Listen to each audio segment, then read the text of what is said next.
Hello, আসসালামু আলাইকুম everyone. কী অবস্থা সবার? কেমন আছেন সবাই? আশা করছি সবাই ভালো আছেন। আলহামদুলিল্লাহ, আমি অনেক ভালো আছি। তো আজকে আমি আপনাদেরকে দেখাবো খুব সহজেই কিভাবে জামার যে আমরা গলা যখন করি এবং সেটা করার জন্য আমরা যে এক্সট্রা কাপড়টা আসলে কেটে নিই জামার গলার জন্য, তো সেটা দিয়ে আমরা জামার গলাটাও আমাদের হয়ে যাবে, পাশাপাশি আমরা ওই কাপড় দিয়ে আমরা পাইপিংটাও বসিয়ে নেব, পাইপিংটাও আমাদের হয়ে যাবে। তো আসলে খুব সহজেই এটা করা যায়, একটু টেকনিক খাটাতে হয়। তো আসলে এই টিপসটা আমি আসলে আমার মনে হলো আপনাদের সাথে শেয়ার করা দরকার। অনেকেই হয়তো আপনারা উপকৃত হবেন, যার কারণে আসলে আমার শেয়ার করা এই ভিডিওটা। তো আপনারা দেখতেই পাচ্ছেন এখানে কিন্তু জামার জন্য গলার জন্য আমরা যে কাপড়টা কেটে নিয়েছি সেটা কিন্তু আমরা খুব সুন্দরভাবে বসিয়ে নিচ্ছি, সেলাই করে নিচ্ছি।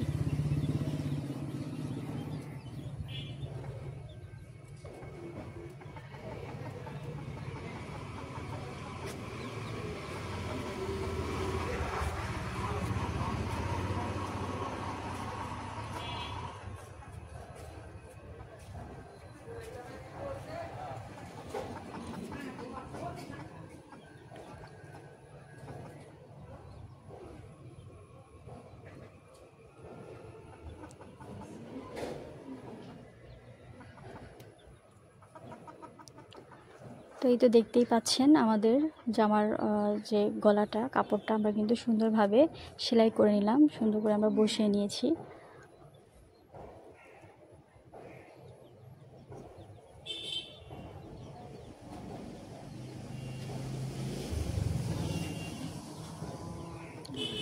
অনেক সময় আসলে হয় কি, আমাদের একটা নর্মাল জামা আমরা দেখা যায় নর্মাল জামাই আমরা আর কি পরছি, কিন্তু গলাটা বা হাতাটা একটু যদি আমরা সুন্দর করে একটু ডিজাইন দিই, একটু পাইপিং দিই, এটা কিন্তু অনেকটাই আই ক্যাচিং লাগে, একটু আকর্ষণীয় লাগে দেখতে।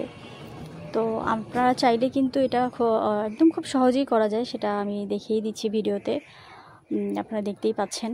তো এটা খুব সহজেই কিন্তু আপনারা এই পাইপিংটা করে নিতে পারবেন। অনেক সময় পাইপিং যেটা আসলে করতে হয় সেটা কিন্তু আমরা এক্সট্রা কাপড় দিয়েই করি, এবং সেটা করতে একটু ঝামেলাও অনেকের কাছে মনে হয় যে আসলে এক্সট্রাভাবে আবার পাইপিং করা।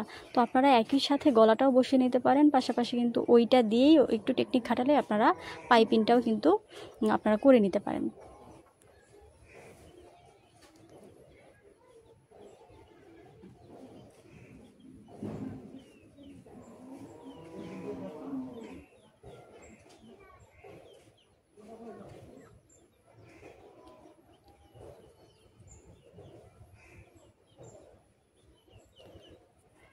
তো এই যে দেখেন জামার গলাটা সেলাই হওয়ার পরে আমরা কিন্তু এখানে একটু কেচি দিয়ে একটু কেটে নেব, কেননা কাপড়টা যখন ভাঁজ করব তখন কিন্তু সুবিধা হবে। যখন আপনারা কেচি দিয়ে একটু এরকম করে কাটিং করে নেবেন, তখন কিন্তু কাপড়টা ঘুরিয়ে যখন আমরা সেলাই করব তখন কিন্তু কাপড়টা খুব সুন্দরভাবে মোড়ানো যাবে, যার কারণে আমরা কিন্তু ওভাবে কাটিং করে নিলাম। তারপরেই তো দেখতেই পাচ্ছেন আমরা কিন্তু কাপড়টা মুড়িয়ে নিয়ে সেলাই করে নিচ্ছি।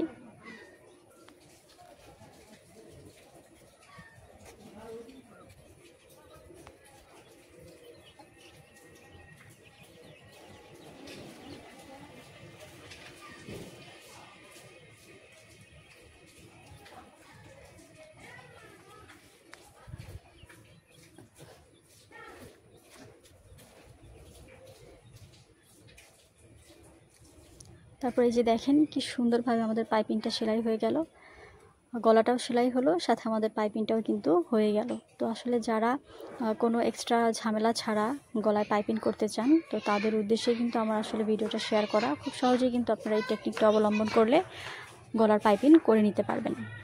তো আমার এই ভিডিওটা আপনাদের যদি ভালো লেগে থাকে, অবশ্যই আপনারা কিন্তু ভিডিওটা লাইক, কমেন্ট, শেয়ার করবেন এবং অবশ্যই আমার চ্যানেলটিকে সাবস্ক্রাইব করবেন।